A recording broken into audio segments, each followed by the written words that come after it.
бәрі Реал дей береді. Негізі Реалдың басқа 7 команда бар. Арсенал, мықты деген командалар бар. Интер бар, Спортинг бар, Пафос бар. Пафос былтыр өздеріңіз білесіздер, Астананы жеңіп кетті. 87 минутта гол соғып. Копенгаген бар, жаңағы. Сондықтан бұл командалар ешқайсысын естен шығаруға болмайды. Бірінші ойын 20-шы әлде 21-ші қыркүйекте Спортингпен сырталаңда өтеді.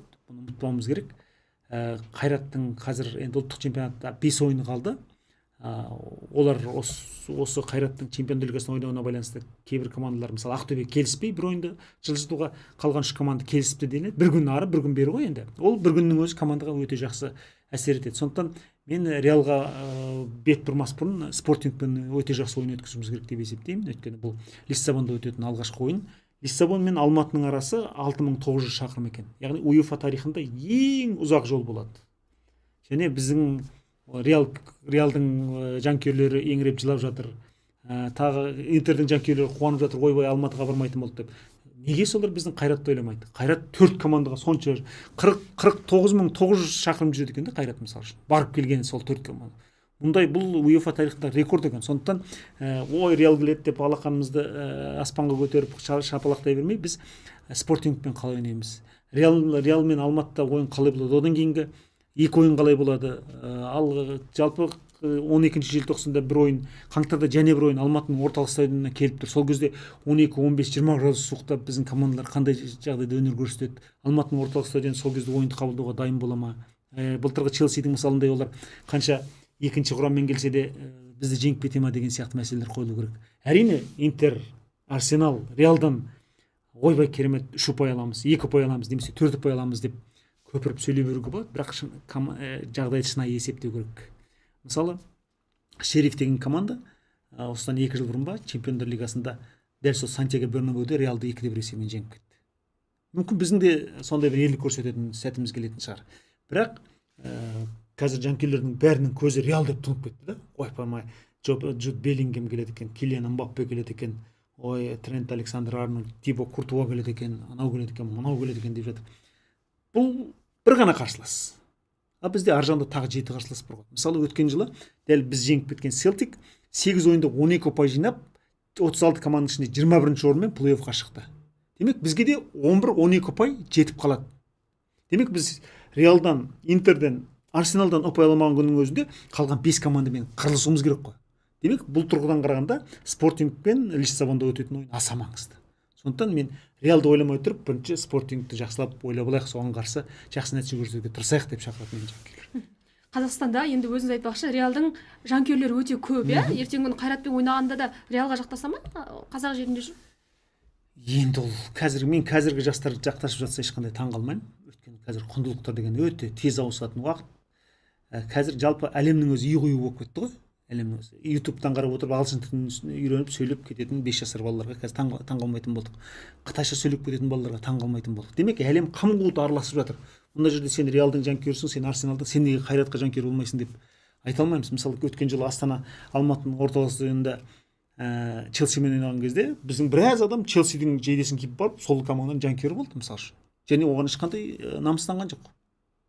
Ол Астана Қазақстанның атынан конференция лигасына қатысып жатқан жалғыз команда ғой, біздің командаға УЕФА коэффициентінде ұпай қосады ғой дейтін бір лирикадан мүлде аулақ болды ол адамдар. Сондықтан мен ешкімді жазғыра алмаймын. Бұл жерде біз қалай қарауымыз керек? Бұл әр адам өзінше жеке тұлға. Ол кімді жақсы көреді, қай командаға жанкүйер болады, өзіне байланысты. Бірақ ар жағында бәрібір айналып келген кезде сен Қазақстан деген елдің атынан қатысып жатқан командасың ба, сен сол командаға жанкүйер болуға тиіссің. Мысалы, менің балам да футболды өте жақсы көреді, бірақ ондай кезде ол принципті түрде Қазақстанға жанкүйер болады. Бітті ол.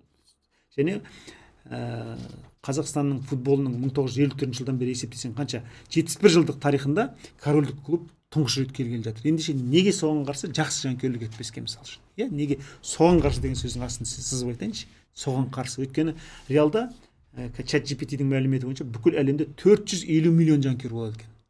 Қазақстандағы Алматының орталық стадионына келетін 10 мың жанкүйер Реалға жанкүйерлік етпей қалды деп ол команда ертақым бауырын алып тұлап кері қайтып кетіп жатса тағы көрерміз. Бірақ Қайратқа күшті жанкүйерлік керек. Дегенмен де орталық стадионның жартысы Реалға жаңағы жанкүйер болып тұрса таң қалмауымыз керек қазақтар арасында. Иә, түкте таң қалудың қажеті жоқ. Енді 5000-ға жуық туристер келеді, иә? Өзіміздің бауырлар жаңағы Қырғызстан, Өзбекстаннан келуі мүмкін. Олар қазақтар жаңағы Қайратқа дауыс берер ме екен, Реалға ма, қалай ойлайсыз? Бұл жерде енді мен жалпы Селтикпен ойынды былай басқасында қарап отырып, жалпы Алматының жанкүйерлік мәдениеті өте жоғары. Қазақстан құрамасы ойнаса да, Қайрат ойнаса да, былтыр тіпті Астана ойнаса да өте жақсы жанкүйерлік етеді. Толқын тудырады, жаңағыдай қарсылас команданың аяғына доп тисе шулап, аналар састыруға тырысады. Сондықтан мен бұл жерде алматылық жанкүйерлерден ешқандай бір қорқып отырған жоқпын. Оларға қырғыз бауырлар қосса да, өзбек бауырлар, Ресейден келсе де, Кавказдан келсе де, тіпті түрік ағайындар келсе де, Қайрат жанкүйерсіз қалмайды. Осы эфирға дайындау барысында өзіңіз айтпақшы, қазіргі Қайраттың негізгі қарсыласы Реал ғана сияқты. Біз басқа 7 матчты ешкім айтып жатқан жоқ, ешқандай спорт комментаторлары.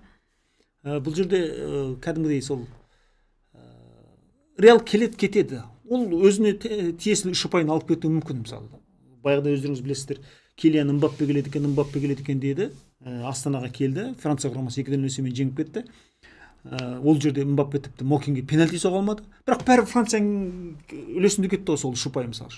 Демек сол сияқты тарих болып қалады бұл жерде. Ойбай Мбаппе келеді деген күннің өзінде. Көрдіңіз бе? Бұл жерде түпкі нәтижені ойлауымыз керек. Жаңа айтып отырмыз ғой, 11 ұпай жинаса Қайратқа жеткілікті болады екен. Бірақ қарсыласы да өте мықты. Спортинг де мықты, Пафос да мықты, Копенгаген де мықты, жаңағы Интер, Арсенал, Реалыңыз да мықты. Сондықтан ешқайсысын санаттан шығаруға болмайды. Бізде кейбір жанкүйерлер айтып отыр, ой, сол 3 супер клубқа, Интерге, Арсеналға, Реалға беретін ұпайын беріп қойып, қалған 5-ін жеңу керек деп. Оп-оңай жеңілісетін Спортинг жоқ, оп-оңай жеңілісетін Пафос жоқ мысалы үшін. Пафос деген құрылғанына 12 жыл болған команда, бірақ Кипрдің чемпионы болып қана қойған жоқ. Өткен жыл неде ойнады? Конференция лигасын. Биыл чемпиондар лигасын ойнады. Демек өте мықты команда деген сөз мысалы үшін. Ол жерге 38 жастағы мына Бразилия құрамасының бұрынғы ойыншысы Давид Луис келеді деп жатыр мысалы үшін. Демек, оның келуі де Қазақстанға үлкен оқиға болуы мүмкін, көрдіңіз бе? Сондықтан бұл жерде жалпы Реалды ғана ойламай, шынында да өзіңіз айтқандай, алдағы уақыттағы осы чемпиондар лигасындағы қазақ футболының абыройын да ойлауымыз керек.